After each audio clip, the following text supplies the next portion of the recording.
This isn't what the video is about, it just happened to have been on that page, just some doodles. This video is a Q&A video. So I wrote some questions down that some people had been asking in the comment section, so I wrote them down and just thought I would take this opportunity, just had a bath, feeling all good, refreshed, and I thought I'd take this opportunity to answer these questions. I mean, there are only like 5 of them, because I've only got like 120 subscribers, so obviously I'm not going to have a ton of content, but I think they're important questions. Well, yeah, kind of, yeah, they're important, yeah, they're definitely important, and they're important to people who ask them, so they're important to me, and it's important to me that I answer them. So here we go, guys. The first question is, did Prozac have zero effect? I wouldn't say it had zero effect. I mean, it definitely from the offset, at least the first sort of 5 to 6 weeks, there was a period of a side effect-y period where there was like a multitude of gradating side effects. So I would say that denotes something happening within the body's chemistry. So it definitely had some sort of effect. In terms of the actual medicinal purposes or the medicinal intent of the medicine of the Prozac, I would say no. It had zero effect. It had completely and utterly no effect in terms of quashing my depression and anxiety and just all the sort of things that come along with that. So I would say, and I've said this in other videos, for me, fluoxetine and the dosage that I was given, 20 milligrams a day, twice a day I think it was, it certainly had no effect for me, but that doesn't mean that if I didn't double up, it might not have had an effect. It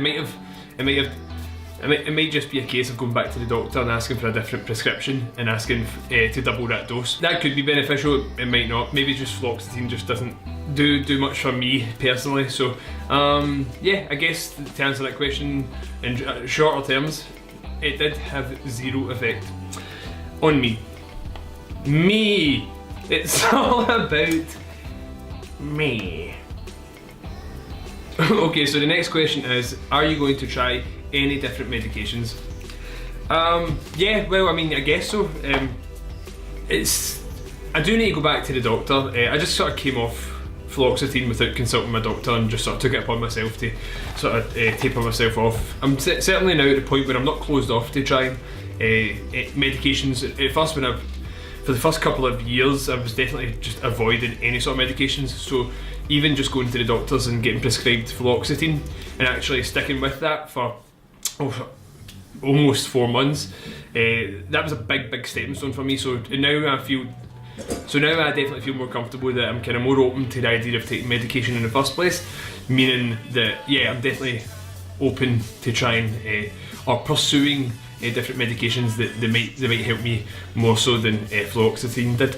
So yeah, definitely open to any suggestions from the doctor, and I will be making an appointment with her pretty soon. So basically, I'd moved house, I'd moved up into like the middle of nowhere, whereas originally I kind of lived in the city centre. So I've been kind of away from that doctor, and I've not had the chance to register with a doctor closer to here. However, at the start of next year I'm moving back to my old flat, so no point in changing doctor now. So I'm just going to wait and then go back to that same doctor and just say, Prozac didn't work, and see what she says. I know that her response is going to be probably double the dosage, as well as some sort of narrative talking therapy. So that I could kind of predict that, and that's fine, I'll go along with that happily. Anyway, on to the next. Did I taper off Prozac? Yeah, I did taper off it, but it wasn't a conscious effort. I just sort of stopped taking it seriously. It wasn't doing anything for me, so I just sort of kept forgetting to take it. And eventually I sort of looked back and realised, actually in the last couple of weeks, I've not really been taking this regularly. That's a hard word for me to say. No, there's just some words that you just sort of struggle with. Regularly is one of them as well. Same as February. Is it February or February? I don't know. That's my birth month as well, so it's really hard when people ask me what my birthday is. So anyway, I digress. I accidentally tapered off of Prozac just out of either laziness or just lack of commitment to that specific medicine. So yeah, tapered off it. Didn't experience any side effects. Probably sort of tapered on, as in like taking it one day, not taking the next. Accidentally, as I said. And then obviously eventually when I realised that that's what I was doing, unintentionally. I just sort of just didn't take it again, and honestly I didn't experience any negative side effects coming off of it, so that was fine for me. That was my personal experience, and you don't get to question my personal experience. So yeah. Do you smoke weed? No, not to say that I've got anything against weed or any sort of drug, or I guess I should really sort of think about how I'm going to word this. I do not smoke weed because for me personally I just do not enjoy it.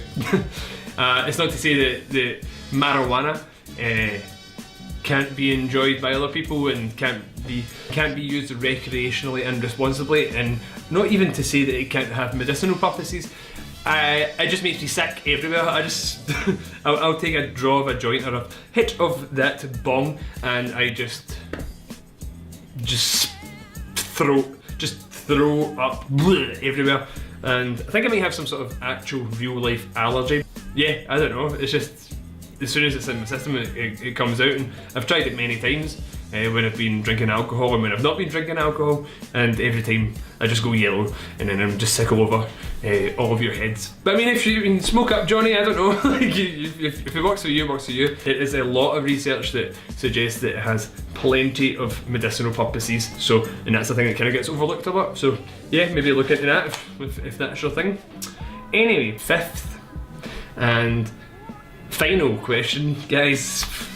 This is a lot to get through. Okay, so how do you plan to conquer depression? Okay, so I guess the short answer to that would be I have no fucking idea.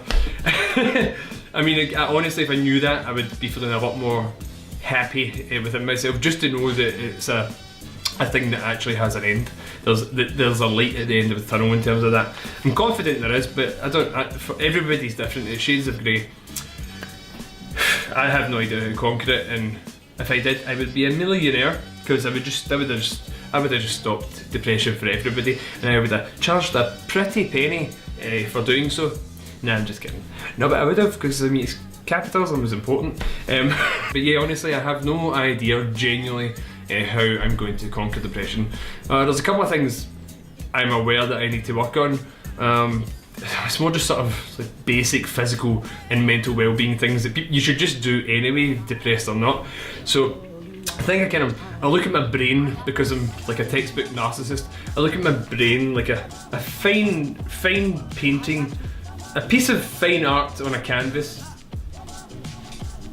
I mean, where am I going with this metaphor? Think about your brain being a canvas, and to be painted on, right? To be painted on. And so when an artist gets a canvas, usually they'll prime that canvas with like a base coat of like a nice smooth paint that will be more enjoyable to lash and splurt your paint all over to just sort of start off in the best footing possible for that painting. That's what I want to do with my brain and my body. I want to get to a point where I'm in the best possible jumping off point to really start taking this more seriously in terms of going to therapy and going back on SSRIs. I want to be in the best possible place without all that stuff to then start doing that stuff, just so I've got the best chance possible of actually utilising what these things offer. So yeah, I guess it's just things like eating healthier, doing more physical exercise, trying to be more social. Like one of the things I struggle with the most is I sort of seclude myself, so when things get too much and I get too anxious, and I really sort of I go into myself, like physically, like mentally, like into myself, and I just sort of like close off, and I don't talk to any physical people about my problems. I'm happy to do these videos because it's sort of, there's an element of safety and anonymity, whereas I don't know you guys personally, so it's easier for me to talk to you guys. Whereas like my circle of friends, like, it's hard for me to talk to them, even though they would be supportive, and even though I've alienated myself from them because I've just totally I've really went into myself. I've locked myself away. I've even moved far away, and I just sort of lock people. I just sort of close people out, and don't try and. God, rabbits are making so much noise. Shh! Hey! I will talk about that in another video though, just the sort of relationship between your social life, your relationships, your friendships, and depression, whether it's you that has depression or it's a friend or family member or a loved one that has depression. I'll go into that deeper in another video.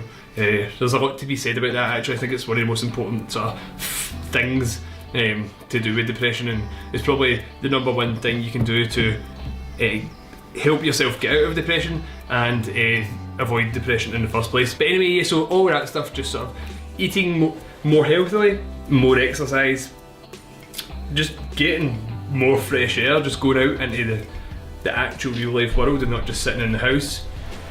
Trying to socialise more, looking at sort of more natural methods of healing, whether it be like sort of I guess like things like vitamins and nootropics and even stuff like meditation, things like that. Somebody actually suggested that I try do some meditation, so I might give that a bash, see how it goes.